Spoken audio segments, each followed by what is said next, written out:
Namaskar, welcome to Ekaksha. I am Kosturi Kakuti and today I bring to you part 3 of chapter 5, class 7 English, which is the poem The Daffodils. So, আজি আমি chapter 5 The Daffodils নামৰ কবিতাটিৰ part 3 আৰম্ভ কৰিবলৈ গৈ আছো। ঠিক আছে, আহাচোন activity number 6 টো আজি আমি start কৰো। Let us go back to the poem once more and note the following. আমাক আকৌ কবিতাটিলে ঘূৰি যাবলৈ কৈছে। ঠিক আছে? Choose from the box the word rhyming with the underlined word and complete the sentence. এতিয়া আমাক ইয়াতে এটা বক্স দিয়া হৈছে। এই বক্সটোত কিছুমান শব্দ আছে। ঠিক আছে? আৰু আমাক কিছুমান বাক্য দিয়া আছে। ইয়াতে underline কৰি থোৱা যোনটো শব্দ তাৰ লগত rhyming word এটা এই বক্সটোৰ পৰা বিচাৰি লিখিবলৈ দিছে। আহাচোন ফাৰ্ষ্টটো কি হয় আমি চাওঁ। The sun is shining and the girl is shining. So ইয়াৰে কোনটো মিলিব? Still, mood, dancing, breeze. Shining, dancing. Dancing to মিলিব। হয়নে?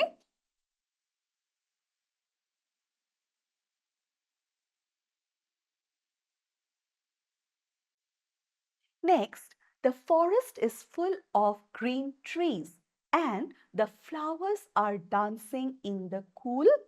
কি হ'ব? ইয়াতে wordটো হ'ল trees. Treesৰ লগত breeze.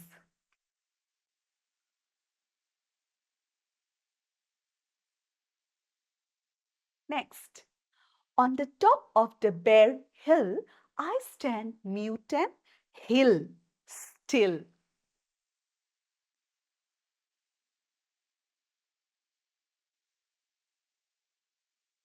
Next, don't spoil mine by being so rude.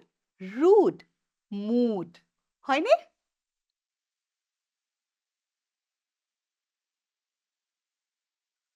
Okay. Next, 7a. Rewrite the following poetic lines in everyday English. কৈছে ইয়াতে কিছুমান poetic lines তাৰমানে poemত যেনেকে লিখা আছে তেনেকে দিয়া আছে। সেই poetic lines খিনি আমি normal যেনেকে কথা কওঁ তেনেকে লিখিব কৈছে। লাইন কিটোলে মন কৰা 10,000 saw I at a glance. এতিয়া আমি এইটো poetic line হয়। সাধাৰণ ইংলিছত কেনেকে লিখিম চোৱা। I saw unnumbered flowers at one side. Number 2, for often when on my couch I lie in vacant or in pensive mood. Answer to me keneke likhisu swa. Often when I lie in my bed thinking nothing or in sadness. Number 3, then my heart with pleasure feels. My heart feels with pleasure. So, poetic ভাষাত এনেকে লিখা আছিলে আমি normal Englishত এনেকে লিখিলো। Number B. Find two words in the poem that are poetic in form and are not used in prose. Write a sentence illustrating the use of each of the two words. কৈছে দুটা এনেকুৱা শব্দ আমি বিচাৰিব লাগিব যিকিটা কবিতাতহে এনেকে ব্যৱহাৰ হয়। আমি যেতিয়া prose লিখো তেতিয়া তেনেকে ব্যৱহাৰ নহয়। সেই word কিটা হ'ল over তাৰমানে over আৰু oft তাৰমানে often. এতিয়া আমি কেনেকে বাক্যত ইউজ কৰিছো চোৱা। She put a blanket over the sleeping child. Next, often, he often goes swimming. বুজি পালা? Next. Illustrate the differences in meaning between gaze and stare. এতিয়া gaze আৰু stareৰ আমাক অৰ্থটো বহলাই লিখিব দিছে। By writing a sentence using each. আৰু এই যে ইহঁতৰ মাজৰ পাৰ্থক্যটো আমি কেনেকে দেখাম gaze আৰু stare বাক্য সাজি। Gaze অৰ্থটো চোৱা look intently, especially in admiration. কিবা এটা বস্তু যেতিয়া আমাৰ খুব ভাল লাগে তেতিয়া আমি কি কৰোঁ অলপ লাগি নাচাওঁ জানো সেইটোকে কৈছে gaze কৰা বুলি He gazed out of the window at the snow. তেখেতে খিৰিকীৰ বাহিৰত থকা স্নোত কি কৰিছিলে gaze কৰিছিলে লাগি চাই আছিলে Next stare look fixedly or vacantly এটা stare মানে কি জানা কেতিয়াবা যে আমি blank হৈ চাই থাকো এফালে চাই থাকো কিন্তু কিবা এটা চাগে আমি বেলেগ ভাবি আছো ঠিক আছে blankly বা vacantly বুজি পাইছা It is rude to stare at other people আমি অইন মানুহক তেনেকে stare দিব নালাগে ঠিক আছে It's rude not polite The trees beside them danced but They outdid the twinkling waves in glee. ইয়াতে কি ভুল আছে? Trees নহয়। ঠিক আছে? কি হয়? আমি যেতিয়া পুনৰ লিখিম, তেতিয়া আনসাৰটো গম পাম। Outdid the twinkling waves নহয়। Wrong, হয়নে? A cloud but could not but be gay. Cloud নহয়। In such a joyous company. Joyous নহয়। I gazed and gazed but also thought. Also আছিল জানো? নহয়। What wealth the sight to me had brought. Sight আছিল জানো? নহয়।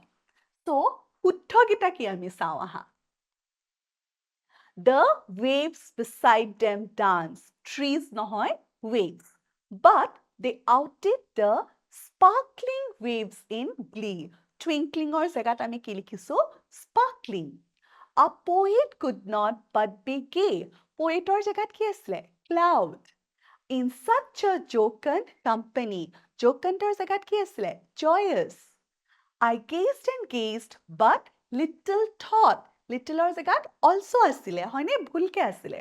What wealth the show to me had brought. Showৰ জেগাত তাতে sight আছিলে. So, শুদ্ধ উত্তৰ কেইটা এইকেইটা. বুজি পালা? Your teacher will divide you into 4 or 8 groups. তোমালোকক 4টা বা 8টা গ্ৰুপত ভগাই দিয়া হ'ব. Each group will work on the stanza given to you. আৰু কবিতাটোৰ এটা stanza তোমালোকে তাৰ ওপৰত কাম কৰিব লাগিব. কি কাম কৰিব লাগিব চোৱা? In your group, discuss the stanza given to you and write the main idea of the stanza. তোমালোকক যোনটো stanza দিয়া হ'ব, সেই stanza তোমালোকে আলোচনা কৰি তাৰে যোনটো main idea সেইটো তোমালোকে লিখিব লাগিব of the stanza in 2 or more sentences বেছি নহয় 2-3 শাৰীৰ ভিতৰত লিখিলে হ'ব Then collect all the passages and paste them on a chart paper আৰু তাৰপিছত সবেই তোমালোকৰ বেলেগ বেলেগ গ্ৰুপ আছে ন 4টা বা 8টা গ্ৰুপ আছে ন এই 4খন বা 8খন তোমালোকৰ প্যাসেজ আনি পেলাই এখন ডাঙৰ চাৰ্ট পেপাৰত তোমালোকক লগাবলৈ কৈছে with the poem and hang the chart in the class আৰু এই চাৰ্টখন তোমালোকক কি কৈছে ক্লাছত আনি থবলৈ কৈছে ঠিক আছে কবিতাটোৰ লগত 10. Let's learn some grammar. Here are some lines that tell us what the poet said he was doing in the poem. ইয়াতে কিছুমান লাইন আছে য'ত আমাক কোৱা হৈছে কবিজনে কবিতাটোত কি কৰি আছিলে Working with your partner, fill in the blank spaces with the correct form of the word. ঠিক আছে চাওঁচোন আহা আমি কি কৰিব লাগে One day, the poet William Wordsworth was wandering alone along a lake. All at once, he saw a host of golden daffodils. The daffodils dance in the breeze. কি হ'ব? Were dancing.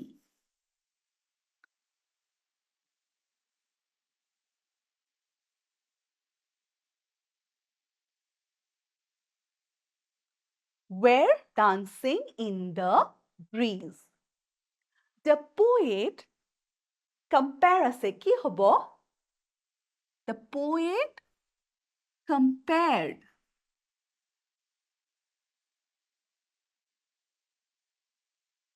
the daffodils to the stars on the Milky Way. Day stretched.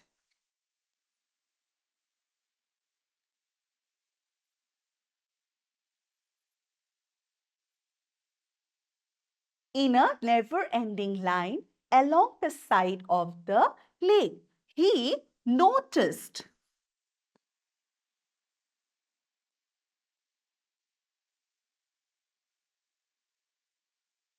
that the waves of the lake were also dancing joyfully.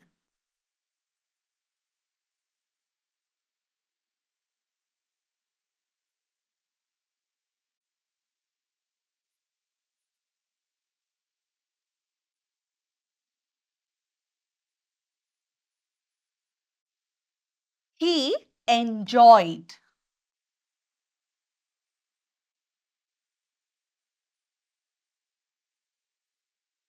the scene very much. So, এইটো কবিতাটোৰে কথা কবিয়ে যি কৰিছে সেয়াই আমাক কি কৰিছে prose হিচাপে দিছে.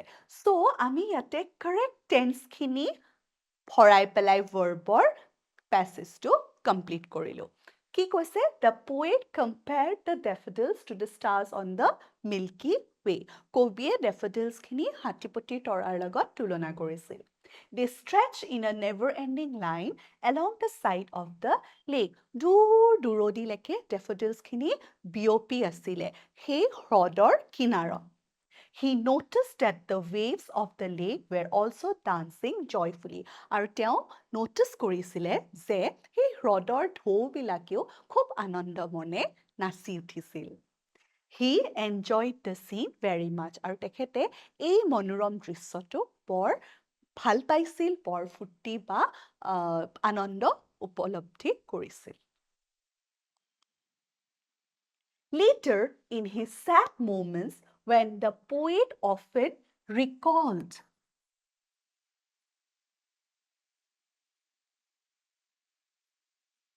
the scene, his heart filled with joy and began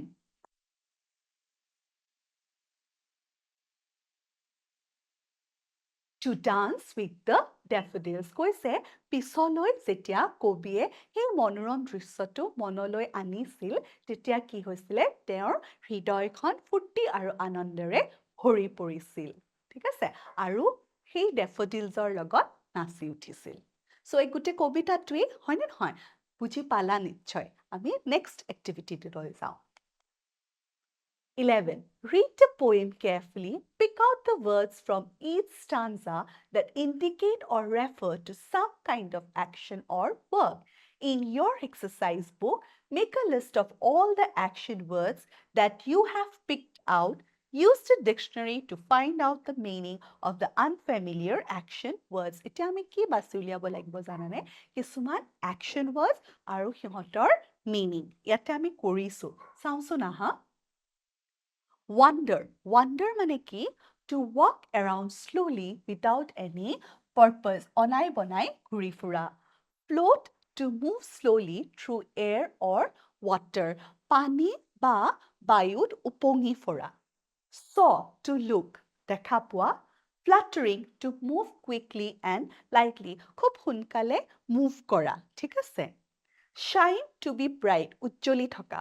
Outdid, defeated. এইটো আমি আগতেও কৰিছো সো এইখিনি হল আমাৰ action word আৰু এইখিনি হল এই action words খিনিৰ meaning Number 12 The action words that you have listed refer to some kind of action or work done by the poet. এতিয়া কৈছে যে আমি যিখিনি action word বিচাৰি উলাইছো হেতু কিবা এটা কৰ্ম বুজাইছে কিবা এটা কাৰ্য বুজাইছে হয়নে Such words are called verbs. আৰু তেনেকুৱা wordsক আমি কি বুলি কওঁ? Verb.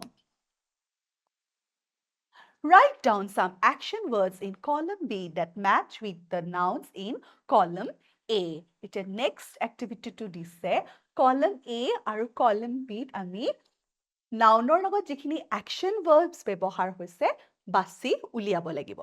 যেনে clouds কবিতাটোত clouds কি কৰিছিলে কি কাৰ্য কৰিছিলে float কৰিছিলে বুজি পালা next golden daffodils কি কৰিছিলে flutter কৰিছিলে হয়নে stars যিখিনি তোমাৰ তৰা আছিলে কি কৰিছিলে শাইন কৰিছিলে হয়নে আৰু sparkling waves সিহঁতেও কি কৰিছিলে ডান্স কৰিছিলে সো এইগিটা হল তোমালোকৰ action word বুজি পালা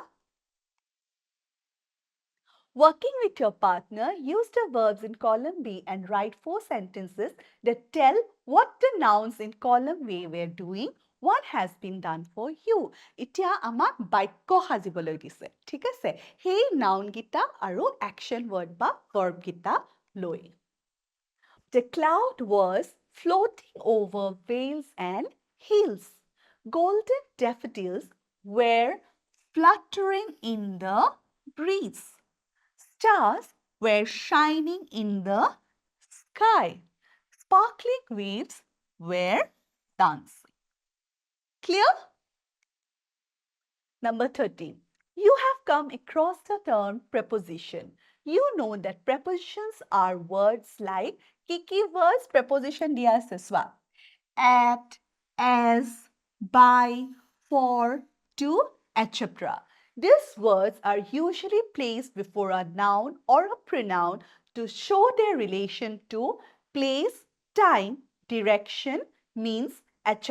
এতিয়া কৈছে prepositionৰ কিছুমান তোমালোকক প্ৰথমতে উদাহৰণ দিয়া আছে তাৰ পিছত কৈছে preposition এনেকুৱা কিছুমান word যিবিলাক আমি ক'ত place কৰো ক'ত বহাও before a noun nounৰ আগত বহাও আৰু pronounৰ আগত বহাও কিহৰ কাৰণে সেই শব্দগিটাৰ ৰিলেচন বুজাবলে কিহৰ লগত ৰিলেচন প্লেচ জেগা টাইম সময় direction মানে কি দিশ হয়নে বা means etc ঠিক আছে সো আহাচোন আমি preposition কেইটামান জানো look at these phrases from the poem over vales and hills beside the lake beneath the trees.